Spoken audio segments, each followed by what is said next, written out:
Contracepção no pré-natal. Bom, eu tô aqui com a Sasha, ginecologista e obstetra, minha amiga maravilhosa, e eu queria conversar com ela um pouco a respeito do que ela costuma apresentar para as pacientes durante o pré-natal, já pensando na contracepção após o parto. Então, Gisele, acho que é muito importante, né, a gente abordar isso durante o pré-natal ainda, porque logo depois do parto tem um mundo acontecendo, né? Tem um bebê que não mama, tem você se recuperando pós-parto, então realmente o ideal é a gente abordar isso durante o pré-natal ainda. Eu, particularmente, sou muito fã dos métodos de longa duração, né? Então aí os DIUs, DIU de cobre ou DIU hormonal, ou até o Implanon, né? O Implanon para mulher que quer uma contracepção de longa duração e muito eficaz, né? A gente pode colocar, inclusive, ela imediatamente pós-parto, né? Não vai afetar a amamentação, não vai aumentar o risco de trombose, ele não puerpério. Então, assim, eu particularmente sou muito fã dos métodos de longa duração. Então, eu gosto muito do DIU também,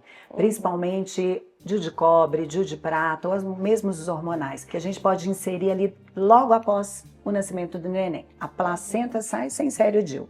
Ou até numa cesárea mesmo você pode colocar o DIU. Agora, a gente sabe que quando ele é inserido ali no pós-parto, durante logo, quase que um tempo do parto em si, né? Você tem uma taxa de expulsão de mais ou menos 25%, mas tem 75% de chance dele ficar. E ali você tá com o colo aberto, é só colocar o DIU. Ou tá com o útero aberto, colocar ele ali. E aí depois, quando ela vem para revisão pós-parto, o útero já chegou na pelve e aí a gente corta aquele fio que por acaso ele provavelmente vai estar longo, né? Exatamente, principalmente pro DIU de cobre, que o custo dele é um pouco menor, né? Para colocar pós-parto eu acho que vale muito a pena, porque exatamente por isso, o colo já tá ali aberto, ou mesmo numa cesariana você já tá ali com o útero aberto, então a gente aproveita a oportunidade, né? E na pior das hipóteses, depois se ele sair do lugar a gente coloca outro, né? Talvez pros DIUs hormonais eu prefiro esperar ali 4 a 6 semanas pós-parto, mas pensando no custo dele só, sabe? Assim, porque como existe um risco maior de ele expulsar, então talvez seja melhor a gente colocar pós-parto. Mas assim, o DIU também é uma ótima opção, né? E lembrando que é uma puérpera, né? Você passar um comprimido para ela tomar todo dia, pode ser que ela não vá lembrar.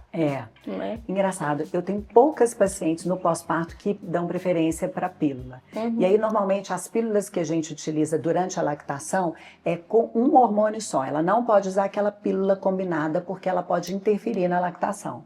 Você acha que muitas pacientes pedem? Você tem noção do percentual de pacientes que preferem os anticoncepcionais orais em relação aos métodos de longa duração? Assim, percentual até não saberia dizer, mas assim, realmente a grande maioria acaba preferindo os de longa duração porque tá ali num momento conturbado da vida mesmo e ali ter uma rotina de lembrar de tomar um comprimido. E a gente realmente fica mais limitado ali nos primeiros 6 meses, né, que a gente vai usar comprimido só com progesterona. Então ela tem que lembrar de tomar no horário direitinho.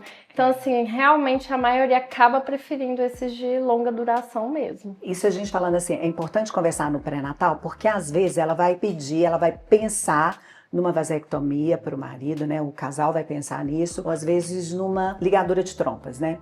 E eu acho que o momento pós-parto, como você mesma falou, não é um momento para você tomar grandes decisões, né? Sim. Muitas mulheres, se você perguntar se ela planeja uma nova gravidez ali, no auge daquele blue puerperal, talvez ela vai falar, não quero nunca mais.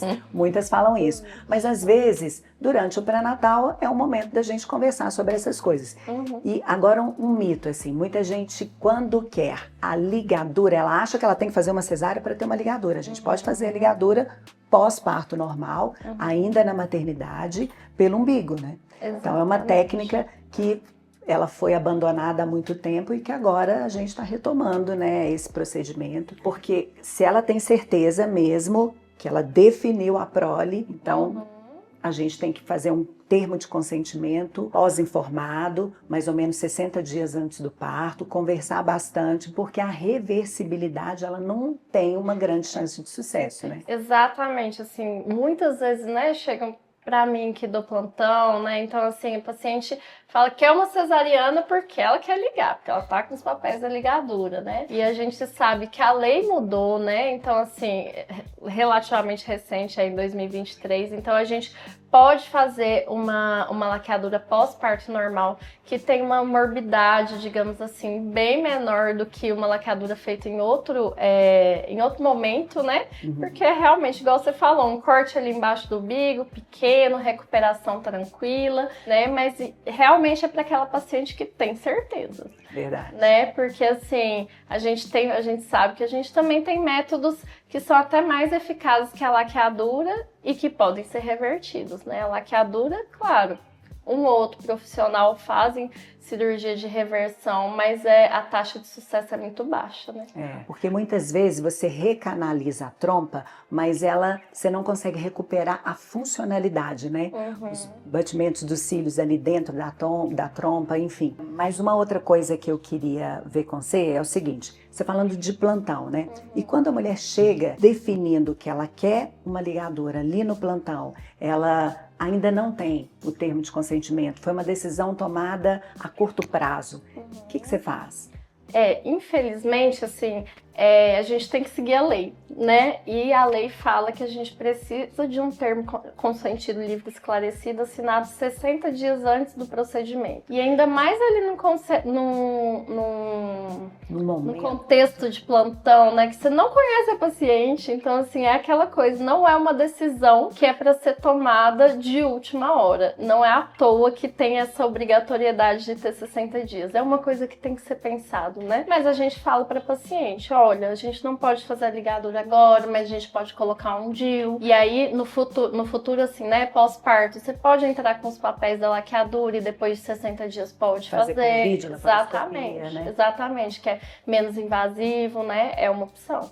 Então, assim, basicamente, o que a gente tem de método eficaz no puerpério são as pílulas, né? A minipílula, antigamente chamada minipílula, né? Porque é só com um tipo de hormônio. Os DIU não hormonais, de cobre ou de prata, DIU hormonal, Mirena, Cailina e os implantes. Exatamente. Agora, uma curiosidade, assim, eu tô tendo muitas pacientes que querem ter quantos filhos. Ela não quer fazer nenhuma contracepção e aí é engraçado, parece que agora uma outra geração de pacientes que de repente foram filhos únicos, né?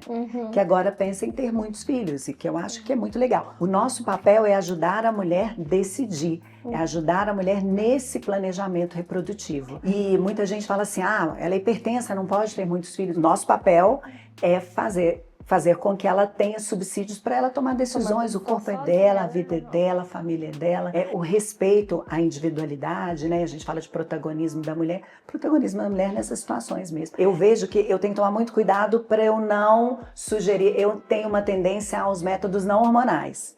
E às vezes eu tenho que tomar cuidado porque às vezes eu vou influenciar na decisão dela que não é dela, tem né? que apresentar todos os métodos, todos os riscos, benefícios e ela tomar essa decisão, né? De forma compartilhada, muitas vezes, né? Isso. Eu sou Gisele Maciel, sou médica obstetra aqui em Belo Horizonte. E eu sou Sasha Neves, sou principalmente ginecologista aqui em Belo Horizonte. Mas é uma obstetra de mão cheia e ocasionalmente a gente vai falar juntas aqui no canal a respeito de assuntos em relação à obstetrícia. Se eu precisar de algum assunto em relação à ginecologia, a melhor pessoa para falar é a doutora Sasha. Vocês ficaram com alguma dúvida, quiserem fazer alguma pergunta, alguma sugestão, pode mandar aqui embaixo que a gente vai responder. Esperamos vocês na próxima semana para um novo vídeo.